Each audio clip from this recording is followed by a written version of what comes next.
Hello दोस्तों, कैसे हो आप। क्राइम टेस्ट चैनल पर आपका स्वागत है। उम्मीद करता हूँ आप लोग अच्छे होंगे।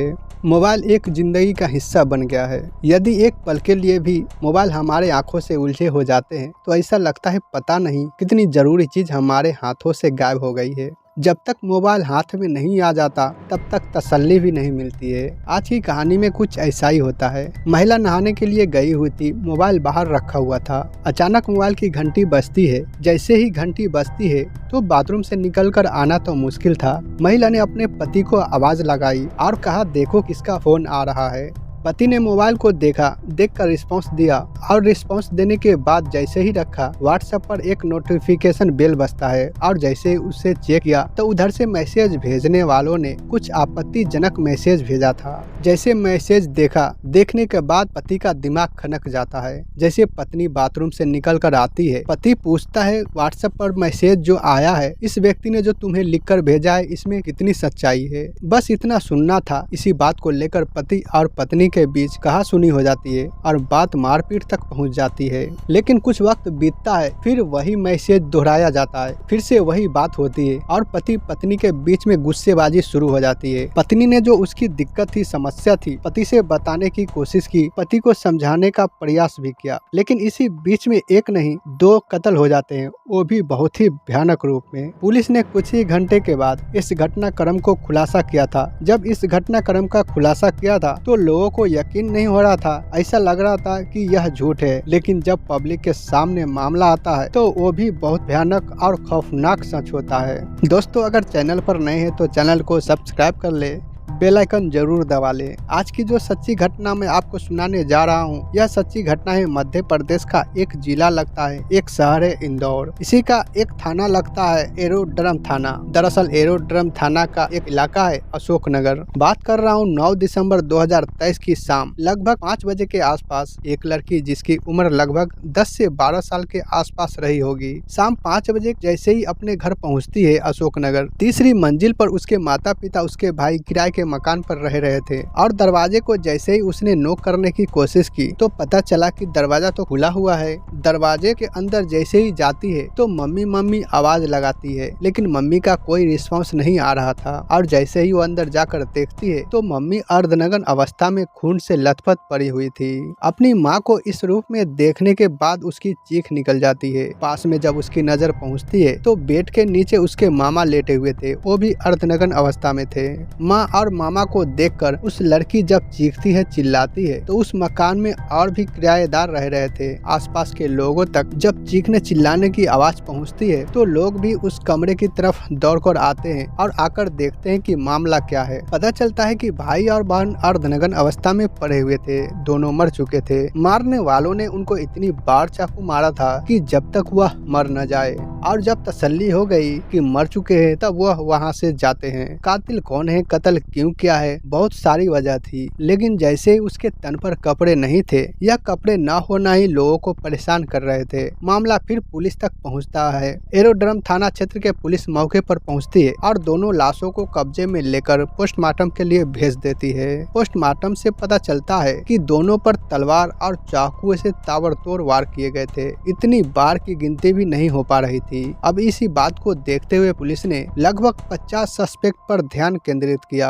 डबल मर्डर की सूचना से पूरे प्रदेश में हंगामा होने लगा था और तुरंत 7 लोगों को गिरफ्तार किया जाता है, उससे पूछताछ की जाती है। आखिरकार तुम्हारा इस मामले में क्या किरदार है, क्या नहीं। 7 लोगों से पुलिस पूछताछ कर रहे थे, लेकिन 7 ने एक जवाब दिया कि हमने ऐसा कुछ नहीं किया है, हमारा इससे कोई लेना देना नहीं है, हमारा इस पूरे मामले में कोई भी रोल नहीं है। पुलिस ने लगभग 125 सीसीटीवी कैमरे को खंगालना शुरू किया और कई टीम बनाए, फॉरेंसिक टीम हो या फिर FSL टीम। साथ ही कई और टीम मौके पर आती है और जांच पड़ताल शुरू किया, लेकिन पुलिस को कोई सबूत हाथ नहीं लग रहे थे। तभी पुलिस ने जब सीसीटीवी कैमरे खंगालना शुरू किया तो एक महिला का आना जाना दोनों दिखाई दिया। ऐसा लग रहा है कि जैसे शायद यह महिला घर के अंदर प्रवेश करके गई है। फिर महिला के बारे में पूछा जाता है कि क्या तुम इसे जानते हो, तो उस महिला के बारे में पता चलता है कि उसका नाम ममता उर्फ पिंकी है। इसकी उम्र लगभग 32 साल के आसपास है। और भी उसके बारे में पूछा पूछा जाता है तो पता चलता है कि बंगाली कॉलोनी है, वहाँ की रहने वाली है। पुलिस ने आओ देखा न ताओ और उस महिला को हिरासत में ले लिया, क्योंकि पुलिस पर लगातार दबाव पड़ रहा था कि इस हत्याकांड को जिसने अंजाम दिया है जल्द से जल्द कातिल सलाखों के पीछे हो और पब्लिक में जो एक रोष है, गुस्सा है, वह गुस्सा शांत हो जाए। कहीं ऐसा न हो पुलिस के नाक में भी दम हो जाए, लोग सड़कों पर न उतर आए। इसी दिशा को देखते हुए पुलिस ने जब इस महिला को हिरासत में लिया, इसे पूछताछ करने शुरू की तो महिला इधर उधर की बातें बताना शुरू कर देती है, लेकिन पुलिस के सवालों के सामने वह ज्यादा देर टिक नहीं पाती है और महिला स्वीकार कर लेती है कि हाँ, जो महिला घर गई थी, जो घर से बाहर आई थी, वो मैं ही हूँ।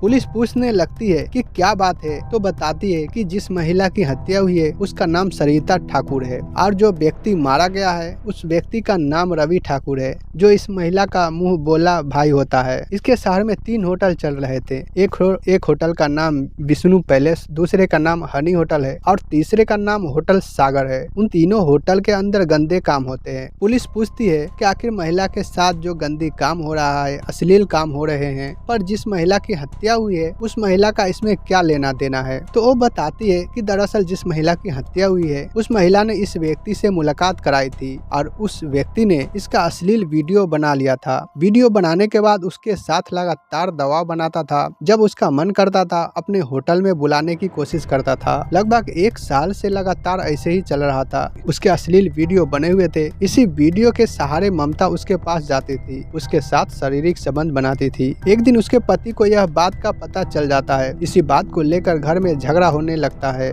जब घर में झगड़ा हो रहा था तभी उसके पति ने इसे मारने पीटने की बात कही तो उसने बताया, मुझे फंसाया गया है, मुझे फंसाने वाला कोई और नहीं सरिता ठाकुर है, जो ब्यूटी पार्लर चलाती है। मैं उसके वहाँ पर जाती थी, उसी ने मुझे इसमें फंसाया है। पति और पत्नी ने मिलकर यानी कि ममता उर्फ पिंकी और उसके पति नितिन पवार ने मिलकर बहुत सारे सीरियल देखना शुरू कर दिए, जो कि क्राइम की सीरियल था। उसका मकसद यह था कि सटीक काम करना है, परफेक्ट काम करना है, ऐसा उन दोनों को मारना है जो कि मुंह बोले भाई बहन अपने आप को बताते हैं, इससे कि पुलिस तक इस मामले की खबर ना चल सके। क्योंकि सरिता ठाकुर जो ब्यूटी पार्लर संचालिता होती है और होटल मालिक जिसके 3 होटल थे, यह दोनों एक दूसरे से भाई बहन की तरह बात करते थे। मोहल्ले में जब कोई पूछता था कि कहाँ जा रहे हो, रवि ठाकुर से पूछता था तो कहते थे कि मैं अपनी बहन सरिता ठाकुर के पास जा रहा हूँ, जबकि दोनों को भी आपस में अवैध संबंध होते थे। पुलिस ने जब इस घर की तलाशी ली तो कई सारे सामान और मोबाइल भी गायब थे। जब इस महिला से पूछा गया कि मोबाइल जो गायब है वह कहाँ है, तो वो बताती है मोबाइल हमारे पास है, मिल जाएंगे। जैसे महिला ने मोबाइल उपलब्ध कराई, पुलिस ने उसे बातचीत की कॉल डिटेल्स निकलवाए। साथ ही जब मोबाइल को खंगालने की कोशिश की तो उसके अंदर कई महिलाओं के अश्लील वीडियो थे रवि ठाकुर होटल मालिक के साथ। पुलिस को भी लगने लगा कि महिला जो बोल रही है वह सही है, ममता जो कह रही है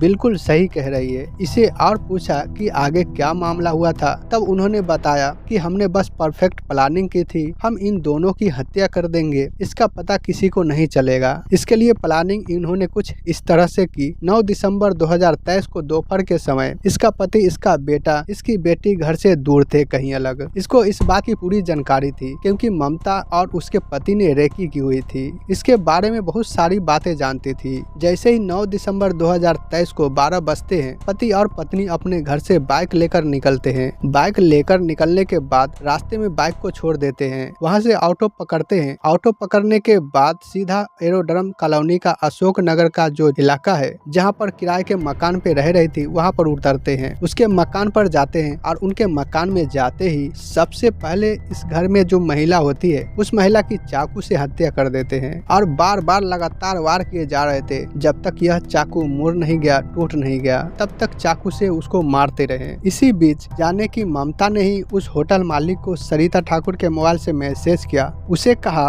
कि तुम्हें यहाँ आना है, आज बहुत मन कर रहा है तुमसे बातचीत करने का, तुमसे मिलने का, आज घर पर कोई नहीं है। जैसे ही रवि ठाकुर ने यह बात सुना, रवि ठाकुर अपनी कार उठाया और कार उठाने के बाद सीधा अशोक नगर कॉलोनी पहुंचता है। वहां ऊपर जाता है तो वहां उसे ममता दिखाई देती है। ममता को देखकर कहता है कि तुम यहाँ क्या कर रही हो, तो कहती है कि मैं तो सिर्फ तुम्हारा इंतजार कर रही थी, दीदी आराम कर रही है, मैं चाहता हूँ कि तुम मेरे साथ आज शारीरिक संबंध बनाओ। जब शारीरिक संबंध बनाने वाली बात आती है तो रवि को कोई मतलब नहीं था, चाहे वह सरिता ठाकुर हो या ममता और पिंकी हो। जब उसने कहा तो राजी हो गया जाकर तैयार हो जाता है और वह कहती है कि तुम्हें अपनी आंखें बंद करनी पड़ेंगे, सारे कपड़े उतारने पड़ेंगे। उसके आंखों पर पट्टी बांधी जाती है। उसने अपने भी कपड़े उतारे, उसके भी पूरे कपड़े उतारे। जैसे ही अब उसे दिख नहीं रहा था तभी ममता का जो पति होता है नितिन पवार छुपा हुआ था। उसके पास में तलवार होता है। अपने पूरी ताकत के साथ ऐसा वार किया उसकी चीख भी नहीं निकल पाई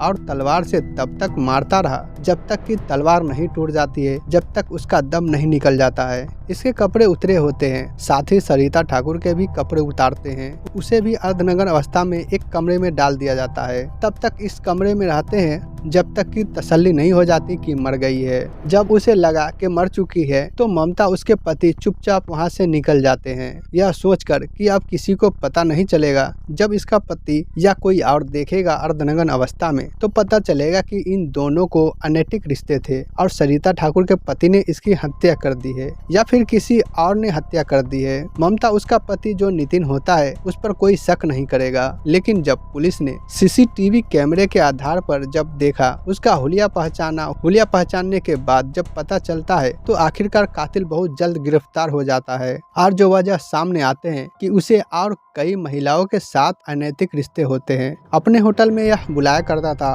और ये भी बताया जाता है कि ब्यूटी पार्लर जो महिला आया करती थी ऐसी महिलाओं को निशाना बनाया करते थे। जिन महिलाओं को पैसे की जरूरत होती थी, रवि ठाकुर के पास अच्छा खासा पैसा होता था, यह पैसे उन्हें दे दिया करता था। उधर जब पैसा देता था तो वापस मांगता था तो महिला पैसे नहीं दे पाती थी तो उसे अपने होटल में बुलवाया करता था और उससे घिनौना कृत्य करवाया करता था। कहते हैं कि बुरे काम का बुरा नतीजा। रवि के साथ भी ऐसा ही होता है और जो ब्यूटी पार्लर संचालिका थी वह भी ऐसा ही करती थी, उसके साथ भी ऐसा ही होता है। वह दोनों मर चुके हैं लेकिन उनके दोनों बच्चे के परवरिश कैसी होगी यह नहीं पता और जो कातिल है वह भी सलाखों के पीछे पहुंच चुके हैं। अब जैसे इन घटनाक्रम का खुलासा अखबारों में छपता है, सोशल मीडिया पर आता है तो लोगों को यकीन नहीं हो रहा था कि इंसान के शक्ल में लोग आजकल भेड़िया कैसे बन जाते हैं। दोस्तों, इस पूरे घटनाक्रम को सुनाने का उद्देश्य किसी को परेशान करना नहीं है, किसी का दिल दुखाना नहीं है। आपको जागरूक करना है, आपको सचेत करना है। दोस्तों, इस पूरे घटना पर आपका क्या राय है कमेंट बॉक्स में जरूर बताएं। मिलते हैं फिर अगले वीडियो में। आप सब लोग अपना ख्याल रखें, सुरक्षित रहें।